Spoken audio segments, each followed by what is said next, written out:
Reactor core status. 17,000 souls, one countdown display, and every panel across engineering had just gone from amber to blinking red, with an unarmed woman standing at the primary control node, 10 meters from the containment valve that would decide whether the flagship saw morning. Subcommander Jackson's voice cracked over the comm. She's not touching the valve, she's just standing there, waiting. Vexthar had read every page of the Dominion's threat file on her species.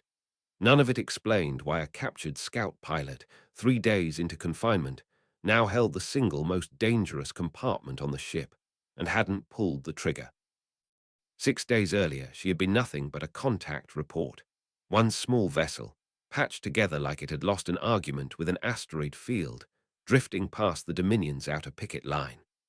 Supreme War Alpha Krathna, 2.5 meters of engineered Predator, 43 single combats logged, and one had ordered her brought aboard for what he called an education. He got Captain Mira Thorne instead. Copper hair, ice-pale eyes, boots crossed at the ankle like she'd been invited somewhere pleasant. "So you're the one running this circus," she said, looking him up and down. "I'm Mira, conqueror of Zero star systems, currently very unimpressed." The gravity lock lifted her clean off the deck a heartbeat later, arms pinned, pressure building on her ribs until Vexthar heard something crack faintly through the silence. Every officer in the bay braced for the pleading that always came next. She laughed instead, loud, bright, entirely unbothered. "No lumbar support at all," she told the ceiling. "Whoever engineered this owes me a refund." Krathna tightened the field until breathing should have become a memory for her. Her grin didn't move. "That the best you've got?" she asked. He dropped her rather than answer. Something in his expression had already begun to come apart, though none of them recognized it yet as the beginning of a much longer unraveling. She spent the following 3 days in a holding cell that should have contained a battle match, running a card game with her own guards and quietly winning what she called 37 million space bucks from men who'd suppressed a dozen planetary uprisings between them. Nobody thought much of it. Nobody noticed how carefully she was watching the door locks, the shift changes, the maintenance access panels the guards leaned against without looking. Then the alarms went off. She disabled every sensor from Section 12 to Section 37, not bypassed, disabled methodically, like she was crossing items off a list, and walked straight through 3 blast doors that shouldn't have opened for anyone below command rank.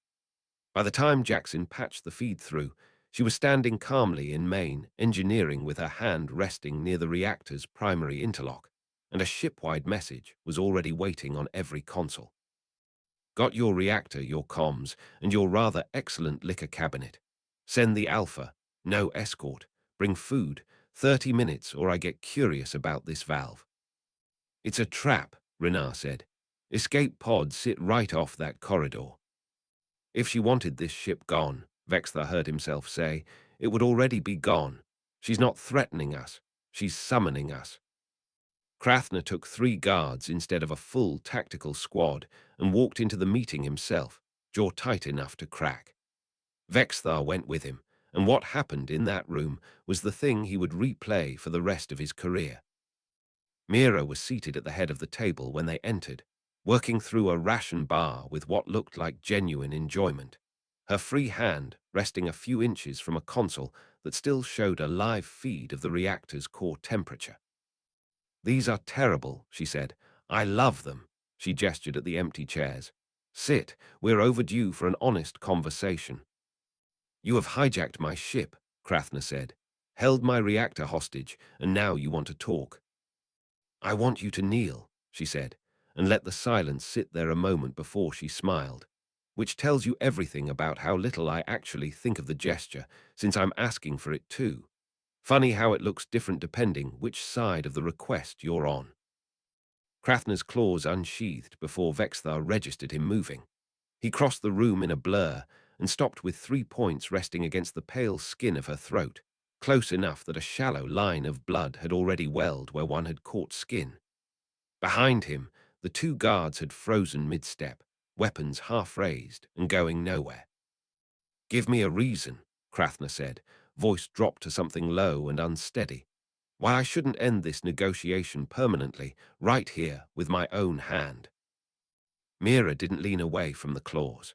Her eyes stayed on his, and when she spoke, it carried through the whole room without her raising her voice at all. Because if you do, you've just told every officer standing in this room, and every one of mine who ever hears about it, that the great Supreme War Alpha needed to kill an unarmed woman to feel powerful again. A pause, gentle as the cut already bleeding at her throat. That's not strength, Krath.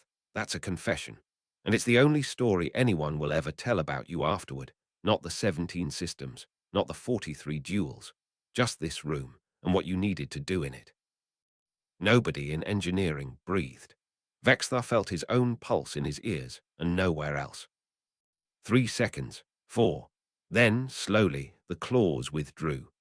Krathna stepped back like the effort of it cost him something physical, and turned half away so the guards wouldn't see his face settle.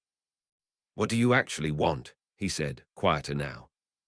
"My ship back, my freedom, and your word that Dominion patrols stop treating human scouts as furniture for your self-esteem." She stood, unhurried, the reactor readout still glowing steady behind her. "You've got real strength here, Krath, good ships, good soldiers, decent instincts underneath the theater. But you keep spending it proving you're superior instead of using it to actually be dangerous. That's not a compliment.